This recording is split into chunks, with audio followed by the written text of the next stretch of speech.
సదాశివసమారంభాం వ్యాసశంకరమధ్యమాం అస్మదాచార్యపర్యంతాం వందే గురుపరంపరాం. జ్యోతిషాస్త్రాన్ని భావితరాల వారికి ప్రసాదించిన ఋషుల యొక్క పాదపద్మాలకి నమస్కారం చేసుకుంటూ, అలాగే నాకు ఈ జ్యోతిష విద్యను నేర్పిన గురువర్యులు జ్యోతిష బ్రహ్మ కీర్తిశేషులు శ్రీ ఈరంకి సూర్యనారాయణమూర్తి గారు, సూర్యశ్రీ దైవజ్ఞ గారి యొక్క పాదపద్మాలకి నమస్కారం చేసుకుంటూ, ఓం శ్రీ మహాగణాధిపతి నమః, శ్రీ గురుభ్యో నమః, హరి ఓం. వీక్షకులందరికీ నమస్కారం. తులారాశి వారు ఈ వారంలో అద్భుతమైనటువంటి ఫలితాలని అందుకోబోతూ ఉన్నారు. షష్ఠ స్థానమందు ఉండేటువంటి శుక్రుని యొక్క దోషం పోయింది. ఇది చాలా గొప్ప విషయం. భృగు షట్కము అనేటువంటి దోషాన్ని అధిగమించడం ద్వారా అనారోగ్య సమస్యల బారి నుండి బయటపడడానికి అవకాశం ఉంటుంది. 6వ స్థానమందు రవిగ్రహము, 6వ స్థానమందు శనేశ్వరుడు, పంచమమున బుధుడు, 9వ స్థానమున గురుడు, 7వ స్థానమందు చంద్రుని యొక్క స్థితిగతులు ఈ వారంలో మిమ్మల్ని ఉన్నతమైనటువంటి స్థానంలో కూర్చోబెడతారు.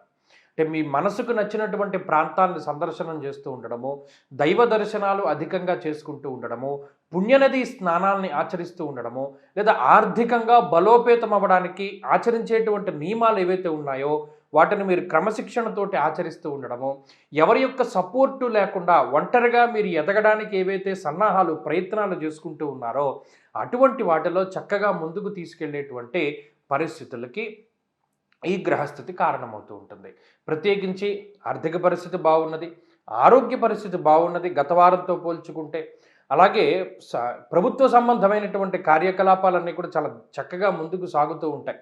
అంటే ప్రభుత్వం నుండి మీకు రావాల్సినటువంటి సహాయమో, ధనమో, లేకపోతే ఇంకోటి ఏదైనా సరే సకాలంలో మీకు అందడానికి అవకాశం ఉంటుంది. అలాగే ఒక సపోర్ట్ దొరుకుతుంది. సమాజంలో ఉన్నత స్థాయి వర్గం ప్రజల నుండి కొంత సపోర్ట్ లభిస్తూ ఉంటుంది. మీ అన్నదమ్ములు కానీ, లేదా తల్లిదండ్రులు కానీ, లేదా తోబుట్టువులు కానీ, లేదా కుటుంబ సభ్యులు కానీ మీరు అడిగినటువంటి సహాయాన్ని వారు వెంటనే చేస్తారు. మీరు ఊహించరు. అయ్యో మనం ఇది అడుగుదాం అనుకుంటున్నాము, వీళ్ళు చేస్తారో చేయరో అనేటువంటి సందిగ్ధతలో ఉంటారో, నిజంగా మీరు వెళ్ళి అడిగితే వారు చక్కగా మీకు సహాయాన్ని చేసేటువంటి పరిస్థితులు ఉన్నాయి. ఇలా ఈ వారంలో మానసిక ఆరోగ్యం ఉంటుంది, శారీరక ఆరోగ్యం ఉంటుంది, అలాగే సౌభాగ్యం ఉంటుంది. సంతాన సంబంధమైనటువంటి విషయాలు చాలా అద్భుతంగా ఉన్నాయి. సంతానం వారు పరీక్షలు రాసేటువంటి పిల్లలున్నా, లేకపోతేనేమో స్కూల్కి వెళ్ళేటువంటి వాళ్ళు ఉన్నా, వారు సాధించేటువంటి వాటి పట్ల మీకు గౌరవం అది కూడా మర్యాద అది కూడా పెరుగుతూ ఉంటుంది. కాబట్టి ఈ వారంలో తులారాశి వారి యొక్క స్థితిగతులు చాలా బాగున్నాయి. వీరు మరింత అనుకూలమైనటువంటి ఫలితాలని సాధించడానికై ఎక్కువగా ఈ రాశి వారు దక్షిణామూర్తి యొక్క ఆరాధన చేస్తూ ఉండడం, లేదు రుద్ర కవచాన్ని పారాయణ చేస్తూ ఉండడం చెప్పదగినటువంటి సూచన. ఈ వారంలో కలిసి వచ్చేటువంటి రోజు బుధవారంగా చెప్పవచ్చును. అదృష్ట సంఖ్య 5, అదృష్ట వర్ణము లేత ఆకుపచ్చ రంగు. తదుపరి వృశ్చిక రాశి.